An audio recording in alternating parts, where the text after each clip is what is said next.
So if there's one thing I learned from watching like every horror movie on Netflix, there's one thing you need to have for survival, and that's cardio.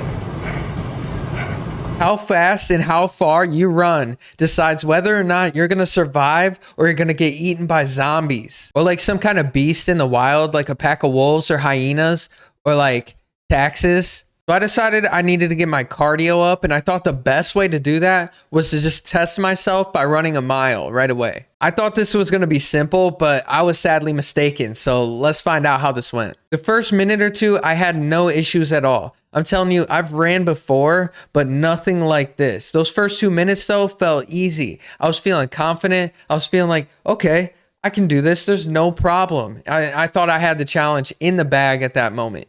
But after those 2 minutes, I'm telling you, everything just kind of changed really fast. So while I was going the whole time, I was hoping I could just kind of block it out from my memory, like disassociate the fact that I was running and the fact that I was actually starting to struggle. So I mostly focused on the TV in front of me. I forget what it was even playing at this point because I was more focused on the fact that I felt like I was dying a little bit. I'm telling you, 3 minutes in, 3 minutes in, and it just started caving in on me. My lungs, I guess, are not where they should be because there was just burning sensation that just started building and never stopped. It just kind of built up towards the whole thing, and it just kind of got worse and worse. At about 5 minutes in, that's when I kind of hit a wall. When you're running, I've noticed that it's kind of like a valley right in the middle of your goal. So for me, I got to about 5 minutes in, and I was a little about halfway to a mile, somewhere around there, not exactly. And I'm telling you, that's when I was at my lowest. Like, this was full Empire Strikes Back moment for me. And I was like, oh, I don't even know if I can actually do this, let alone like if I can like power through, no problem. I was doubting if I could even make it to the mile at this point. Between 6 and 7 minutes is when things got actually bad. I started huffing and puffing, and I thought I was going to blow the whole place down by the end of this run. And I'm telling you, I thought I was fully going to pass out.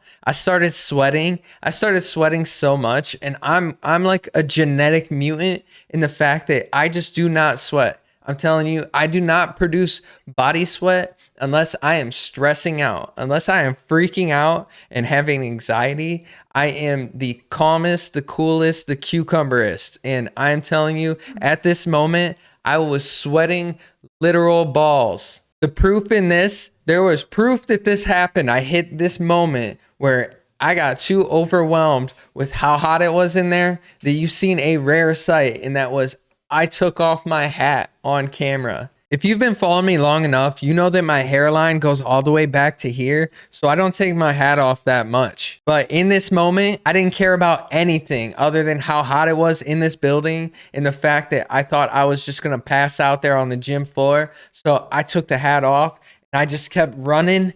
The only thing keeping me going in this moment was that I fully put 100% of my brain power into watching the TV in front of me. And all I can remember is for some reason, Rachel from Friends had a shotgun pointed at somebody. And I was just like, I must have missed something leading up to this point, but it's better than realizing that I'm falling apart. And then I would just snap back to reality periodically and notice that another minute went by, and then I'd be so hype. And then in that moment, sadly, I would realize how much pain that I was in, and then have to like disassociate back into the TV again. And it was a horrible experience, honestly. I would rate it experience wise, like enjoyment. I would rate it probably like a 3 or 4 out of 10. It hurts. Running sucks. Running is pain. But then afterwards, I felt better. I felt good about myself. Like I had this like toxin in me that was just bleeding out of me in the form of sweat and stress and pain. So honestly, pretty good experience overall. Summing it all up, probably like an 8 out of 10. I don't know if I'd want to do it every single day, but I'm definitely going to be doing it often and at least weekly. Maybe I'll work up to like 2 miles and then 5 miles and 10. I don't know if this would be entertaining, but it was something I had going on, and I was like, yo, let's film it. So let me know what you think. Peace.